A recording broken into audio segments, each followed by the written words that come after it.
画龙点睛。很久以前，有一个画家，他很会画画。一天，他在一面很大的白墙上画画。他画了一条龙，龙的身体很长，头很大，爪子很尖。画家画得很仔细，龙画得非常好。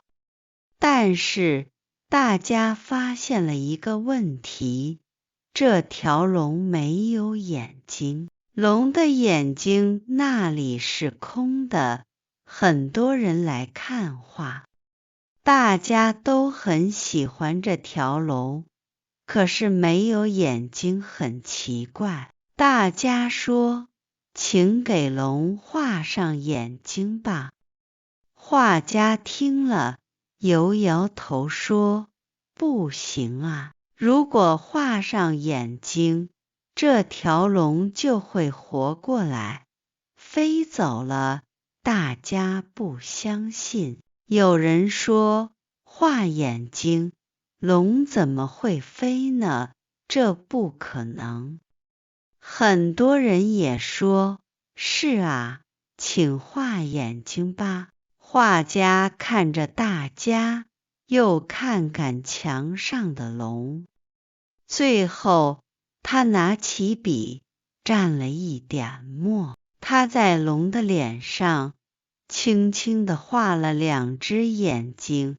啊，神奇的事情发生了，墙上的龙突然动了，它的眼睛亮了起来，它摇了摇尾巴。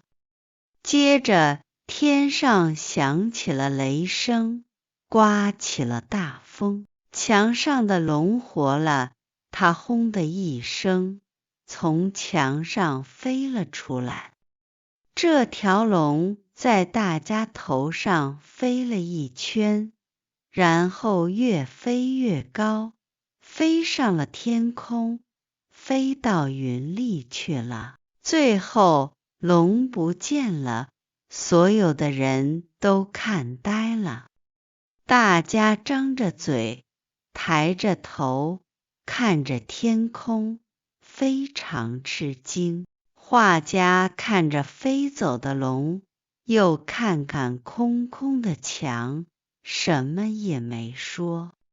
画龙点睛的意思是，画龙时，最后点上眼睛最重要，能让整条龙活过来。在生活中，做一件事时，最重要、最关键的那一步，或者最后那一点小小的改变，就能让整件事变得非常完美，非常成功。